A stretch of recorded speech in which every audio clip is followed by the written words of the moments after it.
자, 오늘 우리에게 주신 하나님의 말씀은 요한복음 1장 1절에서부터 5절, 디모데후서 3장 16절과 17절 말씀입니다. 설교 제목은 예수의 잃어버린 세월, 하나님의 침묵 속에서도 진리는 흐른다입니다. 태초에 말씀이 계시니라. 이 말씀이 하나님과 함께 계셨으니 이 말씀은 곧 하나님이시니라. 그가 태초에 하나님과 함께 계셨고 만물이 그로 말미암아 지은 바 되었으니 지은 것이 하나도 그가 없이는 된 것이 없느니라. 그 안에 생명이 있었으니 이 생명은 사람들의 빛이라. 빛이 어둠에 비치되 어둠이 깨닫지 못하더라. 디모데후서 말씀 합독합니다. 시작.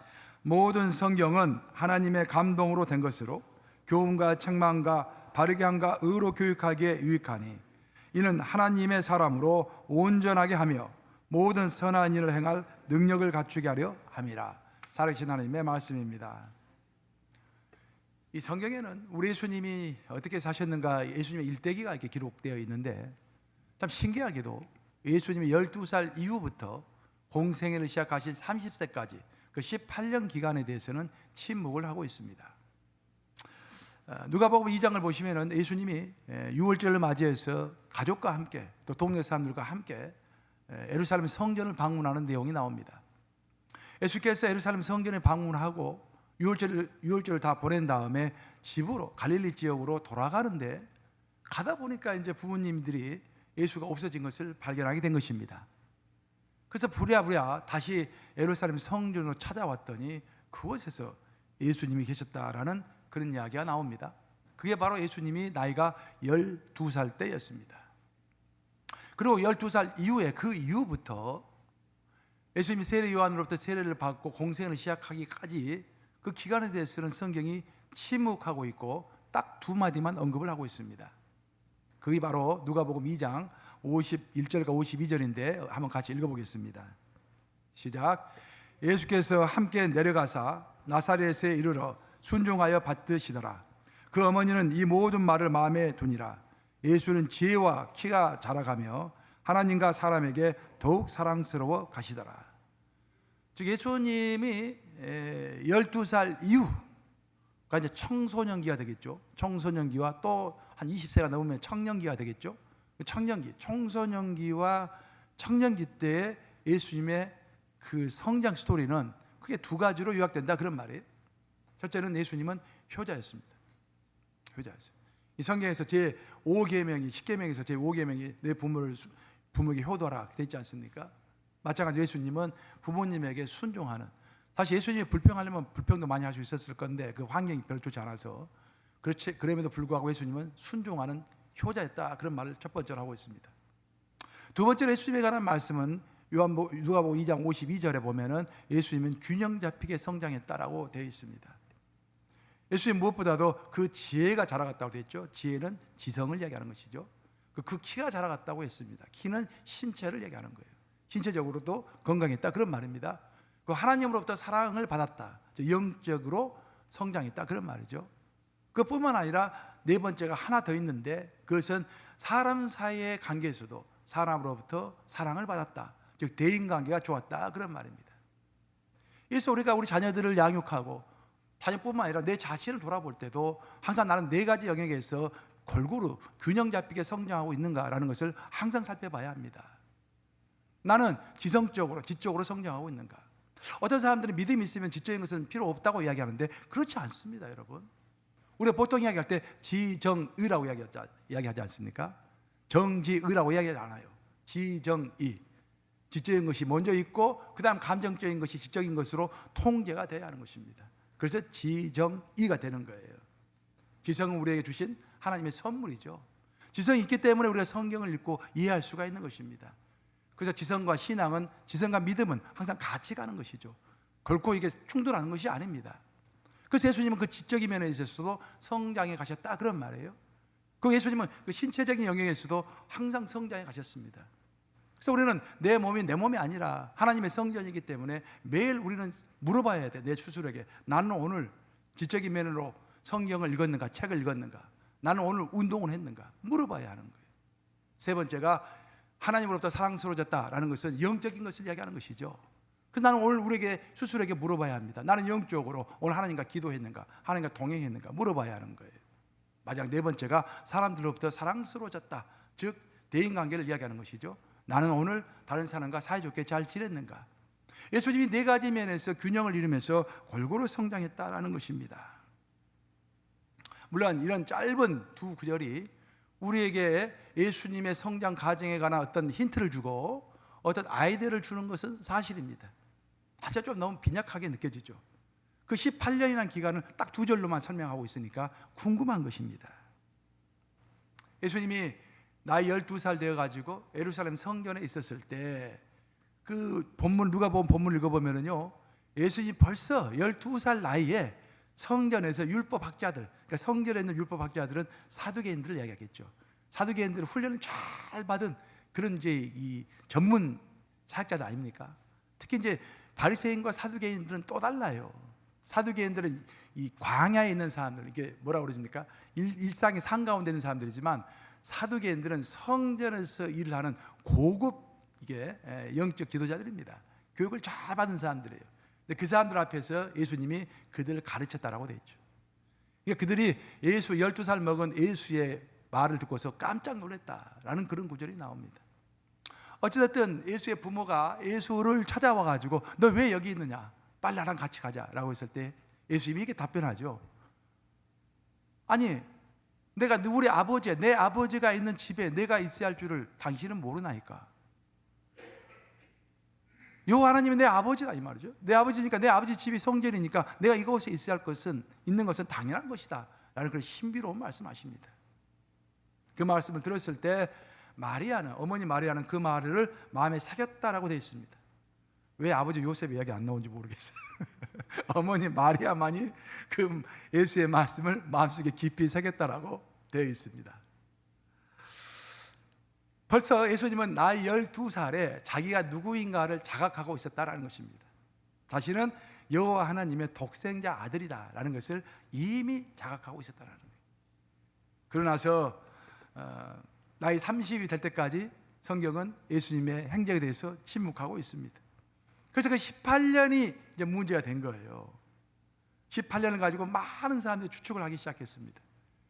그래서 그것을 보통 사람들이 이야기할 때 Lost Years of Jesus, 예수의 잃어버린 18년이라고 보통 언급을 합니다.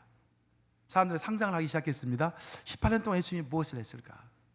그러다가 결정적인 사건이 하나 터졌는데, 러시아의 탐험가며 러시아의 작가였던 니콜라이 노트비치가 인도에 가서 탐험을 하다가 병에 걸린 거예요. 죽을 병에 걸려가지고 이제 힘이 기력이 없고 그러다가 간신히 인도에 있는 이제 불교 사제들에게 구출을 당해가지고 그 사원에서 이제 며칠간 기거하게 된 것입니다. 몸이 아파가지고. 그러다 그 사원에 고문서들이 많이 있었는데 그 고문서 하나를 읽다가 깜짝 놀라게 된 것입니다. 그 고문서가 예수가 그 18년 기간 동안에 인도에 와서 브라만교를 배우고 베다교를 공부했다. 그리고 인도에서 일정을 마친 다음에 티베트로 가서 불교를 배웠다라는 그런 문구를 보게 된 거예요. 그래서 이 사람이 그것을 근거로 해가지고 이사스의 생애라는 그런 책을 썼습니다. 이 책이 우리 기독교에서, 근대 기독교에서 많은 혼란을 일으켜 주었습니다. 오늘날에도 이것을 추종하는 사람들이 많아요. 하지만 결론부터 이야기하면 그것은 다 가짜인 것이 밝혀졌습니다. 그 고문서가 없는 거예요. 그 자기가 머물렀다고 주장하는 그 사원에서 그 불교 선녀들이 그 사람을 본 적이 없다고 이야기하는 것입니다. 하지만 책은 이미 쓰여져서 출판이 되었고 많은 사람들의 가슴속에 남아있기 때문에 예수에 관한 이미지가 많이 훼손이 된 것입니다. 이미지라는 것이 그렇잖아요. 뭐만 하더라 이렇게 소문 내버리면 그 사람 이미지는 깎여지는 거 아니겠습니까? 나중에 명예가 회복된다 할지라도 이미지는 계속 남는 거 아니겠어요? 그것이 사탄이 쓰는 대표적인 전략 아니겠습니까? 예수를, 사탄이 그렇게 이미지를 아주 불교도 배우고 뭐 이게 가서 브라만교도 배우고 그런 베다교도 배우고 그런 이미지로 추락을 시켰던 것입니다. 그 이후 많은 사람들은 예수가 청년기 18년을 인도에서 티베트에서 보냈다는 것을 근거로 해서 동서양 종교가 하나가 돼야 한다, 그런 주장까지 펼치게 되었습니다. 오늘날에도 어느 명망 있는 지식인들, 하지만 예수님을 따르지 않는 자들, 그 많은 사람들이 그런 이론에 경도되어 있는 것을 우리는 목격하게 됩니다. 하지만 여기서 여러분들, 우리가 정말로 여러분들이 정확하게 알 것은 성경에서 어떤 기간에 대해서 침묵하고 있다고 한다면 그것은 우연이 아니라 의도적인 침묵이다라는 것입니다. 18년의 기간에 대해서 왜 성경은 자세하게 설명하지 않고 있는 것일까? 그것은 의도적인 것입니다. 왜 의도적으로 그러면 18년의 기간을 설명하지 않고 있는 것일까? 그것은 우리가 구원받는 데 있어서 별로 도움이 되지 않는 내용이기 때문입니다. 성경은 이 책 한 권에다가 모든 것을 다 기록할 수 없습니다. 성경이 기록하고 있는 것은 어떤 성경의 큰 맥을 따라서, 그 맥을 따라서 반드시 있어야만 하고 우리가 알아야만 하는 그런 팩트, 사실과 그런 정보, 그렇죠? 그런 원리, 그런 것만 이 성경은 담고 있는 것입니다.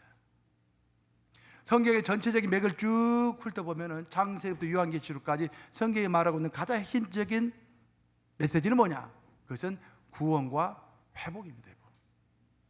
구원이라는 것도, 또 복음이라는 것도 회복이 필요하기 때문에 구원이 필요한 거예요. 만약 우리에게 회복이 필요 없다고 한다면 복음이 필요가 없겠죠. 그럼 왜 우리에게 회복이 필요한가? 아시다시피 아담과 하와가 죄를 범했습니다. 그 죄가 인류에게 들어오면서 우리는 원죄를 갖게 된 거예요. 하나님과 우리 사이가 갈라진 것입니다. 벽이 쌓인 거예요. 그 벽을 허물어뜨리고 원래 죄가 없었던 상태, 원래 하나님과 동의했던 상태, 원래 깨끗했던 에덴 동산으로, 그 에덴 동산 상태로 회복되어야 하는 것이죠. 그 회복을 위해서 우리에게는 구원이 필요하고 우리에게는 복음이 필요한 것입니다. 성경은 창세기부터 요한계시록까지 그 회복과 복음이라는 그 주제를 계속해서 다루고 있기 때문에 그 두 주제와 별 상관이 없는 내용은 많이 생략하고 있습니다. 그래서 우리가 예수님의 청소년기 그 18년의 기간을 알지 못한다 할지라도 우리의 복음에 또 우리의 구원에 전혀 지장이 없는 것입니다. 결국 성경은 인간이 무엇으로 구원을 받고 어떻게 회복되는가를 설명하고 있는 그런 책입니다. 그리고 그 주제를 벗어난 내용들은 많이 생략하고 있을 뿐입니다. 하지만 사람들은 성경이 침묵하면서 생략하고 있는 부분에 대해서 많은 호기심이 있는 거예요. 그래서 막 상상의 나를 펴는 것입니다. 예수님이 이렇게 했을 것이다. 생략되는 부분에 이런 일이 있었을 것이다. 많이 이렇게 착각을 하는 것입니다. 상상을 하고 막 이론을 만들어내는 거예요. 그것이 바로 성경 왜곡의 시작이면서 이단의 출발인 것입니다. 모든 이단의 출발은 성경 해석부터 시작하잖아요. 성경 해석을 달리함으로 인해서 이단이 출범을 하는 것입니다. 오늘 요한복음 본문은 이렇게 이야기하고 있습니다. 요한복음 1장 1절 한번 같이 읽어보겠습니다. 시작. 태초에 말씀이 계시니라. 이 말씀이 하나님과 함께 계셨으니 이 말씀은 곧 하나님이시라. 말씀은 예수님을 이야기하는 거예요. 예수님은 인간의 육체를 입으신 하나님의 말씀이시다. 그런 말이에요. 여기서 말씀이라는 단어는 헬라어로 로고스입니다. 그 로고스라는 단어의 의미가 뭘까? 로고스는 원래 헬라 철학 용어입니다. 모든 것의 근본, 모든 것을 꿰뚫는 원리, 우주 전체 삼라만상을 한마디로 요약할 수 있는 것, 제1 원리, 그게 로고스인 거예요. 그러니까 우리가 학문을 할 때, 또 우리가 철학을 할 때 인간의 제1 목표가 바로 그 로고스를 이해하는 것입니다. 그 로고스는 근데 성경 말씀에 따르면은 어떤 이론도 아니고 추상적인 말도 아니고 예수라는 실존의 그 존재가 바로 로고스라는 거예요. 예수님이 곧 하나님의 말씀인 로고스이십니다. 진리 그 자체이신 것입니다. 그런데 그 진리 그 자체이신 분이 진리를 배우기 위해서 티벳에 가고 인도에 갔다라는 것은 말이 안 되죠. 말이 안 됩니다. 그 예수가 누구인지, 기독교가 뭔지를 잘 모르는 사람의 이야기인 것입니다. 우리 기독교는 중국에 있는 도교나 노자 사상이라든지 유교 사상이라든지 그런 깨달음의 종교하고는 다릅니다. 우리는 앉아가지고 깨닫는 종교가 아니에요. 주시는 계시를 받는 종교이지. 예수라는 존재가 주시는 계시를 받는 것이 우리 기독교인 거예요. 또 인도에는 여러 가지 신비주의적인 종교들이 많죠. 힌두교를 비롯해 가지고 그런 것도 아닙니다. 우리는 오직 예수라는 존재가 길이요, 진리요, 생명인 것을 따르고 믿고 신뢰하는 것이 바로 우리 기독교다라는 거예요. 예수님은 인간의 스승에서 배울 필요가 없습니다. 왜냐하면 예수님 자체가 진리이기 때문에. 그러니 이제 더 이상 유튜브에 나와 있는 예수가 인도에 갔다, 뭐 예수가 불교를 배웠다, 예수 잃어버린 18년 그런 제목을 보시면요, 보지 마세요. 볼 필요 없습니다. 그냥 넘어가시면 되는 거예요. 사도 바울은 제자 디모데에게 이런 말을 했습니다. 디모데후서 3장 17절 말씀 한번 같이 읽어보겠습니다. 시작. 성경은 하나님의 사람으로 온전하게 하며 모든 선한 일을 행할 능력을 갖추게 하려 함이라. 자, 성경 말씀의 능력을 이야기하는 것입니다. 성경 말씀은 무엇보다도 하나님의 사람을 온전하게 한다라는 거예요. 여기서 온전하다는 뜻을 잘 이해하셔야 하는데, 온전하다는 뜻은 1차적인 뜻은 뭐냐면은 우리를 유능하게 한다, efficient, 유능하게 한다라는 거예요. 더 나아가서는 우리를 완전하게 한다라는 것입니다. 그러니까 다른 것에 유능과 완전함이 있는 것이 아니라 하나님의 말씀 안에 유능함이 있고 완전함이 있다는 것입니다. 여러분, 하나님 말씀 안에 유능함이 있고 완전하다는 것이 무슨 뜻일까? 그것은 우리의 인생을 살아갈 때 우리의 인생이 유능한 인생이 되고 완전한 인생이 되려면 하나님 말씀을 떠날 수가 없다는 것입니다. 왜 그럴까? 왜냐하면 성경 말씀을 봐야만이 내가 가야 할 인생의 방향이 보이고 내 삶의 노력과 수고, 눈물, 땀, 그 모든 것의 의미가 성경을 통해서 비로소 보이기 때문인 것입니다. 그걸 다른 말로 설명하면은 우리 인생에는 삶의 방향이 필요해요. 자, 좀 쉬운 말로 해보면은 우리는 지금 무엇을 위해서 살고 있습니까, 여러분? 무엇을 위해서 밥을 먹고 있습니까? 무엇을 위해서 예배드리고 있습니까? 방향성에 관한 질문입니다. 그것은 성경만이 정확하게 로고스 대신 예수만이 우리에게 답변해 줄 수 있다는 거예요. 또 다른 한편으로 이야기해 보면은, 자, 우리의 삶의 의의를 한번 살펴보십시다. 내가 왜 죽도록 이렇게 열심히 봉사를 하는가? 이렇게 죽게 하면서 살기로 열심히 썸머스쿨을 하는가? 내가 왜 열심히 기도를 하는가? 새벽마다 기도를 하는가? 그것도 의미가 있어야 할 거 아니에요. 내 땀과 내 수고에 의미가 있어야 할 거 아니에요. 내가 왜 여름에, 더운 여름에 직장에 가서 땀을 뻘뻘 흘리면서 하루에 10시간씩, 12시간씩 일을 하는가? 그 내 노동에 관한 의미를 알아야 할 거 아닙니까? 그 의미가 오직 로고스 대신 예수의 말씀에서부터 그 의미가 찾아지고, 그 의미가 찾아지고 내 삶의 방향이 잡히면은 그것이 바로 내 인생을 유능하게 하는 것이고 내 인생을 완벽하게 하는 것이다 라는 것이 사도 바울의 가르침인 것입니다. 유다 왕국이 바벨론에게 멸망하기 전에 하나님께서는 에레미야 선지자를 유대 민족에게 보내셨죠. 그래서 바벨론에게 항거하지 말아라, 항복해라 라고 말씀하십니다.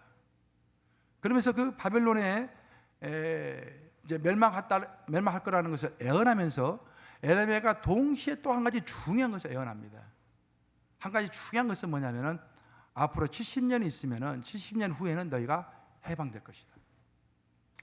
근데 에레미야가 말씀대로 실제로 유다 백성들이 바벨론에게 패배해가지고 포로로 끌려가서 바벨론으로 가게 되죠. 거기서 노예 생활을 하면서, 포로 생활을 하면서 먼저 자기의 언어를 다 잊어버렸습니다. 이스라엘 백성들이 한때는 자기의 모국어인 히브리어를 읽을 수도 없었고 말할 수도 없었고 들을 수도 없었어요. 완전히 바벨론 사람이 된 것입니다. 문화도 완전히 바벨론 문화를 갖는, 완전히 바벨론 사람처럼 변해버린 것입니다. 그런 절망적인 상황 가운데서도 이스라엘 백성들이 놓치지 않고 꼭 붙들었던 것이 한 가지 있었는데, 그것이 바로 70이라는 숫자였어요. 70년이 차면은 내가 해방되리라. 하나님의 약속의 말씀 그 하나만큼은 꼭 붙들었던 것입니다. 그리고 그 70년이 끝나자 하나님께서는 정말로 놀랍게도 바벨론을 갑자기 멸망하게 하시고 페르시아를 세우셨죠. 그 고레스 왕이 등극을 합니다. 그 하나님께서 고레스 왕의 마음을 움직이셔가지고 이스라엘 백성들을 포로에서 풀어줄 뿐만 아니라 그들이 예루살렘에 가서 성전을 새로 지을 때 필요한 그런 물자도 공급해주고, 더 나아가서는 예루살렘 성전이 무너질 때 바벨론의 느부갓네살 왕이 와서 무너뜨렸죠. BC 586년에 와서 무너뜨렸죠. 그때 성전을 다 무너뜨리고 성전 안에서 쓰는 기구들, 성전 기기라고 그러죠. 성전 기구들을 전부 금으로 만들었죠. 그걸 다 가져갔습니다. 바빌론으로. 그래서 다시 다 돌려줬어요. 이것은 하나님이 고레스의 마음으로 움직이셨기 때문에 상상도 할 수 없는 일이 벌어진 것입니다. 그렇게 해서 이스라엘 백성들은 즐거운 마음으로 물건을 가지고 기명을 가지고 예루살렘에 도착했는데, 도착해서 현실을 보니까 막막했습니다. 왜냐하면 성전은 다 무너져 있고 성벽은 다 허물어져 있었어요. 그래서 그들이 결단을 합니다. 자, 이제 무너져버린 성전을 새로 세우고 또 해파된 성벽을 증축하자. 마음의 결정을 하고 일을 합니다. 그때 보면은 자신의 집을 짓기 전에 자신들의 집도 없는 상태에서 자기들은 나서가지고 하나님의 성전을 먼저 짓죠. 그런 장면이 나오죠. 그래서 총 성경을 보면 85년에 걸쳐가지고 성전을 짓고 성벽을 다 증축을 합니다. 근데 여기서 문제가 되는 것은 왜 85년이나 걸렸냐 이 말이에요. 아니, 너무 오래 걸리잖아요. 성전 짓고 성벽을 다 쌓는데 그 85년까지 걸릴 이유가 없지 않습니까? 왜 그런지 아세요, 여러분들? 처음에는 하나님께 헌신했어요. 하나님 열심히 하겠습니다. 네, 열심히 헌금하겠습니다. 열심히 봉사하겠습니다. 헌신했어. 그러다 한 1년 하고 나니까 힘들거든. 에이, 나는 모르겠습니다. 남아있는 사람들 하라고 내버려두고 나는 내 갈 길 가겠습니다. 그래서 자기 집을 먼저 짓기 시작했습니다. 그러면 하나님께서 또 선지자를 보내시죠. 말라기 같은 선지자를 보내가지고 토통을 치시죠. 하나님의 성전을 지어라. 그럼 다시 회개하고 또 하나님의 성전을 열심히 짓는 거야. 그러다가 한 5년 짓다가 또 시험 받는 것이죠. 시험 받으면 또 스탑. 한 10년 스탑. 또 10년 있다가 또 이제 하나님께 선지자를 보내시가 또 꾸짖으면 그때 또 회개하고 또 한 일을 합니다. 이번 한 15년 일을 해요. 그러다 또 시험 받는 거예요. 또 싸우고 시험 받고 그러는 거예요. 막 서로 비난하고. 그러면서 또 한 20년 쉬고. 그러다가 85년이 걸린 것입니다. 그래서 어찌됐든 85년의 세월을 거쳐서 완공이 됐어요. 성전도 완공이 되고 성벽도 다 세워졌습니다. 그건 마음이 기뻐야 할 거 아니에요. 근데 에레미야서를 쭉 느헤미야서를 읽어보면요, 백성이 기뻐하지 않았다고 되어 있습니다. 백성이 모든 일을 다 완공한 다음에 허탈한 감정에 빠지게 됐다라고 되어 있습니다. 그들 허탈했어요. 무언가 중요한 것이 빠졌다는 생각이 들기 시작한 것입니다. 이제까지 85년 동안에는 일만 바라보면서 일만 매몰해서 열심히 일을 했어요. 내 이 일이 다 끝난 다음에 이제부터 내가 무엇을 해야 하는가? 그리고 내 일의 의미는 도대체 무엇인가? 내가 왜 이렇게 열심히 일을 해야만 했는가? 그런 회의감이 많이 들기 시작한 것입니다. 그래서 그들은 자신들이 일해왔던 그 일의 의미를 찾고 싶었어요. 첫째, 하나님의 일이었으니 하나님의 말씀으로 일의 의미를 확증받고 싶었습니다. 둘째는 85년간이나 추구해왔던 그 두 가지 큰 프로젝트가 끝났으니 그럼 이제까지는 어떤 목표가 있기 때문에 그 목표를 바라보면서 열심히 일을 했는데 그럼 지금부터는 내가 무슨 목표를 가지고 살아갈 것인가? 그것이 궁금했습니다. 마치 일을 끝내고 얼마 되지 않아서 나팔절이 시작되었습니다. 나팔절, 나팔을 부는 절기죠.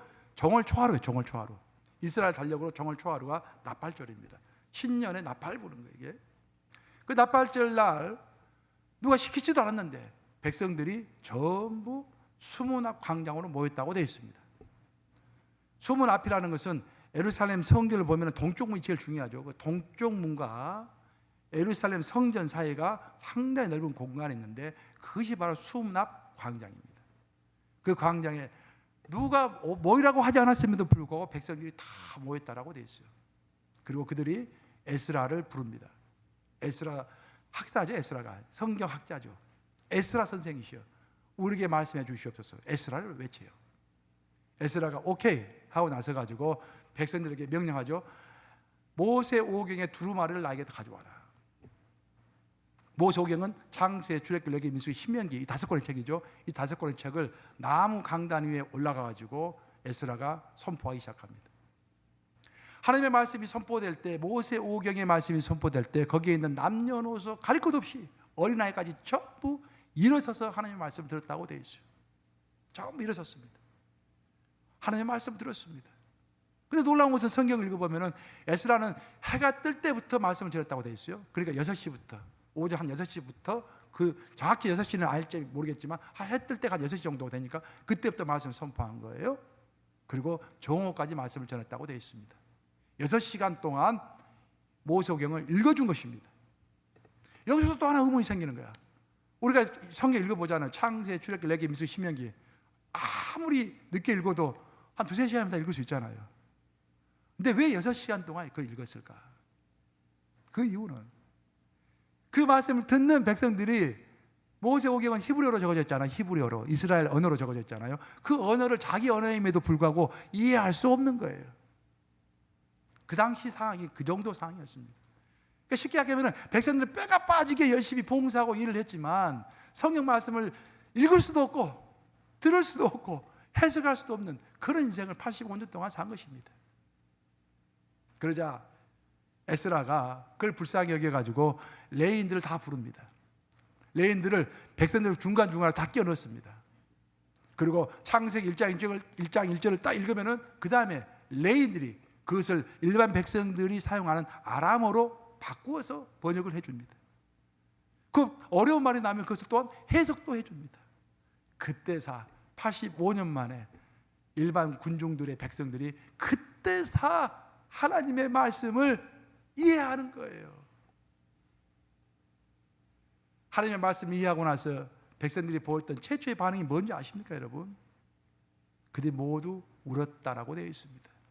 8장 8절, 느헤미야 8장 8절 같이 읽어보겠습니다. 시작. 하나님의 율법책을 낭독하고 그 뜻을 해석하여 백성에게 그 낭독하는 것을 다 깨닫게 하니 백성이 율법의 말씀을 듣고 다 우는지라. 깨닫게 되니까 그때 울었다라는 거예요. 깨닫지 못했을 때는 불평만 있었어요. 근데 깨닫고 나니까 울었다라는 것입니다. 그 무엇을 깨달았을까? 성경 말씀에 따르면 첫 번째로 그들이 깨달았다는 것은 그들이 왜 70년 동안 포로 생활을 했는지, 그리고 왜 그들이 85년 동안 죽은 힘을 다해서 안간힘을 쓰면서 성전을 새로 짓고 예루살렘 성벽을 중건해야 했던 것인지 그 의미를 깨달았다라는 거예요. 그러면서 우리의 그 70년 포로 생활과 85년의 눈물과 땀의 그 수고가 헛된 것이 아니었구나. 하나님의 인도하심고 하나님의 인도하심과 계획 가운데 있었구나. 그 의미를 깨달았을 때 울었다라고 되어 있습니다. 또한 두 번째로 그들이 깨달은 것이 있었는데 그것은 하나님의 어떤 분인가를 깨닫게 된 거예요. 하나님은 비록 우리를 징계하셔가지고 70년 동안 포로 생활, 노예 생활을 하게 하셨지만 그래도 우리를 끝까지 사랑하셨어. 마지막 길을 여시고 우리를 예루살렘으로 다시 부르시고 우리로 하여금 성전을 짓게 하시고 지금도 우리와 동행하시는 하나님이시구나 하고 그 하나님이 누군가를 깨닫게 된 거예요.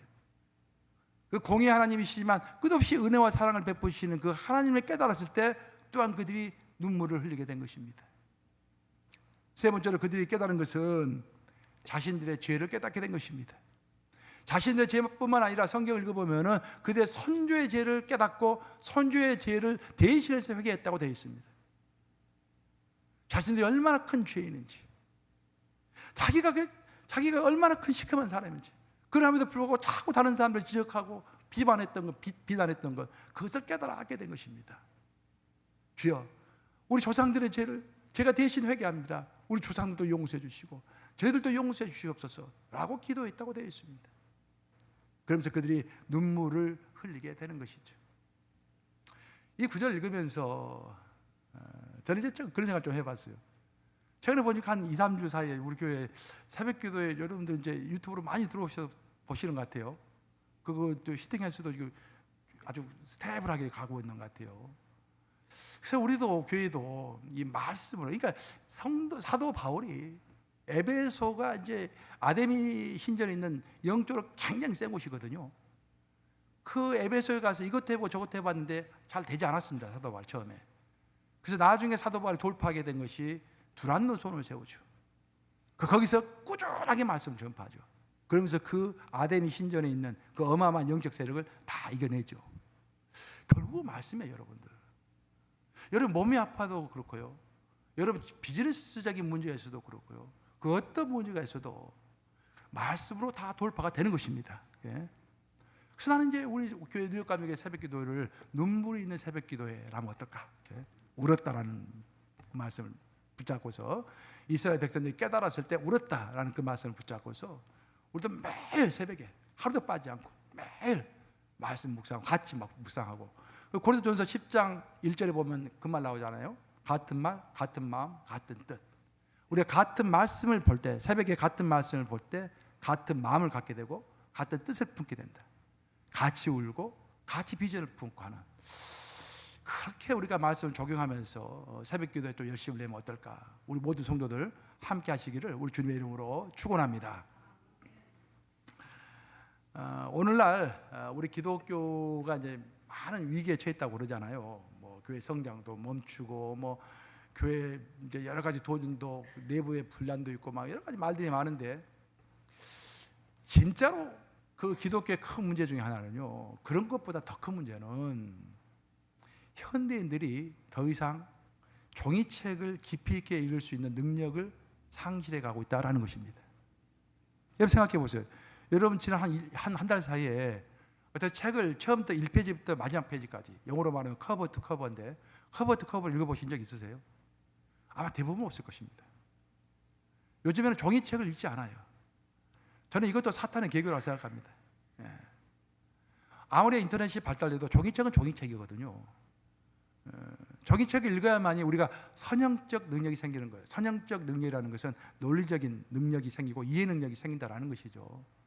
결국 우리 기독교는 책의 종교 아닙니까? 책의 종교. 예수님이 다시 오시는 그날까지, 예수님이 재림하신 그날까지 우리 기독교는 책의 종교예요. 책의 종교. 그래서 요즘에는 이제 그 책을 읽기보다는 전문 이제 그 어떤 온라인을 통해서 요약해 놓은 것, 그것을 요약해 놓은 것을 빨리빨리 찾는 것, 그것만 지금 발달되어 있잖아요. 지금은 초기 단계니까 어느 정도 괜찮은데, 이것이 세월이 지나가지고 먼 훗날이 지났을 때는 이 성경책 읽을 사람이 아무도 없게 될 수도 있어요. 제가 아까 아침에 이야기 드린 이스라엘 백성들 이야기를 했지 않습니까? 이스라엘 백성들이 바벨론으로 포로로 끌려갔는데 거기서 성경을 읽지 않았습니다. 그러다 보니까 자기 언어인 히브리어를 잊어버렸어요. 읽어도 이해가 안 되는 것입니다. 언어를 모르니까. 성경도 마찬가지예요. 성경도 성경 언어가 따로 있습니다. 매일 우리가 읽어야만 이것이 내 마음에 와 닿고 쉽고 재미있고 하지, 갑자기 읽으려면 읽어지지가 않아요. 성경을 자꾸 갖고 다니면서 찾아보기도 하고 같이 읽어보기도 하고 해야 하는데, 성경 자체를 이제 안 갖고 다니는 시대가 돼버렸잖아요, 이게. 그래서 이것은 우리 기독교의 심각한 도전입니다. 우리 기독교는 예수님이 재림하시는 그날까지 책의 종교로 남을 것입니다. 그래서 성경책을 읽을 수 있는 능력을 우리가 최대한 보존해야 돼요. 최대한 각자 성경을 읽을 수 있는 능력을 잃지 않도록, 마치 이스라엘 백성들이 히브리어를 잊어가지고 큰 봉변을 당했던 것처럼 우리가 성경의 언어를 잊지 않도록 성경책을 항상 가까이 하셔야 합니다. 종이책, 성경책을. 미국의 그 유명한 영적 기도자인 D.L. 무디가 그런 말을 했잖아요. 그런 고백을 했어요. 나는 하나님께 기도했다. 하나님 저에게 태산과도 같은 믿음을 주시옵소서. 나는 기도하고 하나님께서 벼락을 내려주시듯이 갑자기 내게 큰 믿음을 주실 것으로 기대했다. 그러나 그런 일은 벌어지지 않았다. 믿음이 자라지 않았다. 그러다가 나는 로마서 말씀을 읽게 되었다. 로마서 10장 17절, 믿음은 들음에서 나고 들음은 하나님의 말씀으로 말미암았느니라. 그 말씀을 들으면서 깨달은 바가 많았다. 믿음은 말씀에서 온다는 것을 알게 되었다. 그때부터 나는 성경책을 펴놓고 기도하기 시작했다. 그전에는 성경책을 덮어놓고 무조건 기도했다. 하지만 지금은 성경책을 펴서 성경을 읽으면서 기도한다. 그랬더니 정말 놀랍게도 태산과도 같은 믿음이 나에게 주어졌다. 놀랍지 않습니까, 여러분? 굉장히 심플하지만 핵심입니다, 핵심. 우리의 기도, 여러분 우리 깊이 있는 기도하고 싶잖아요. 능력 있는 기도하고 싶잖아요. 그래서 성경 말씀과 함께 갈 때 깊이 있는 기도가 나오는 것입니다. 우리 능력자 되고 싶잖아요. 능력자. 진짜 예수님이 살아계시니까 예수의 살아계신 능력을 받는 그 능력자가 되고 싶잖아요. 그 능력자가 되고 싶으면은 로고스 되시는 하나님의 말씀을 읽어야 한다 이 말이죠. 그 말씀을 읽어야 마음에 확증이 있고 확신을 가지고 행동할 때 능력이 나오는 것입니다. 예? 여러분들이 뭐 내일 가게라든지 뭐 그로서라든지 델리 가게라든지 일하시면서 세탁소에서 일하시면서 말씀을 가까이 두고 읽으시면서 일을 하세요. 중간중간 쉴 때마다 말씀을 보시고. 저는 제가 직장 생활할 때는 항상 제 손에 이렇게 성경 암송 카드가 항상 주어져 있었어요. 지금도 생각나는데 애뉴얼 리포트라고 이제 회사에서 1년에 한 번씩 회사가 뭔 일을 했는가 애뉴얼 리포트를 만들잖아요. 그 영어로 다 만드는데 그걸 제가 총 책임져요. 항상 매년 이제 제가 영어를 전공했기 때문에 한 번에 그러면 그거 만들면 그 만드는 이제 회사에서 와가지고 사진도 찍고 별거 다 해요 이제. 근데 그 사람들과 계속 같이 움직이는데 항상 손에 뭘 들고 쉬는 시간마다 내가 막 보니까 도대체 그게 뭐냐고 물어보더라고. 성경 암송 카드라고. 그랬더니 감탄을 하고 그분이 이제 나에게 이제 성경 공부를 좀 배우고 싶다고 그런 역사도 있었어요. 그러니까 우리가 일상에서 한가운데서 이 성경이 나와야 합니다. 시간 정해가지고 딱 그 시간에 성경을 읽어야 한다? 어려워요, 여러분. 우리가 얼마나 바쁩니까? 설거지 하면서 설거지 할 때 여러분 그 앞에다가 딱 적어로 성경 카드 하나 딱 놓으세요. 성경 카드. 그리고 그걸 보면서 설거지 하세요. 그 묵상하면서 설거지 하세요. 예. 만약 우리가 이제 말씀 마무리하겠습니다. 만약 우리가 상상을 한번 해보십시다. 별로 좋지 않은 상상인데 내가 한 달 후에 지독한 치매에 걸려가지고 모든 것을 잊게 된다라고 한번 상상을 해보세요. 모든 것을 잊게 되니까 모든 것을 잊더라도 이것만큼은 잊지 말아야 한다. 그것을 안방 벽에다가 크게 적어놓는다고 생각해 보세요. 한 3가지만 적는다고 생각해 보세요. 그 뭘 적겠어요, 여러분들?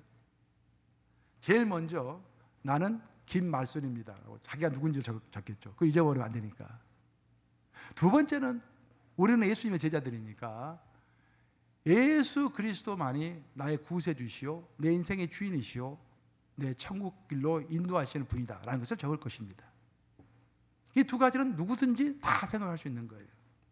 세 번째가 중요하죠. 세 번째가 뭘까? 그것은 오직 성경 말씀에만 진리가 있고 능력이 있고 생명이 있습니다. 그 말이 돼야 할 줄로 믿습니다. 여러분들 어려울 때일수록요, 여러분 가정의 어려움, 신체의 어려움, 비즈니스의 어려움, 인간관계의 어려움 말씀으로 돌파를 해야 합니다. 사도 바울이 그 에베소 그 험한 곳에서 두란노 소원, 그 조그만 두란노 소원 딱 개설하고 끊임없이 줄기차게 3년간 말씀을 전했을 때 에베소가 모두 점령을 당했다. 하나님의 능력으로 점령당했다 라고 성경은 증언을 합니다. 그런 역사가 여러분들의 삶에도 있기를 우리 주님의 이름으로 축원합니다. 좋으신 아버지,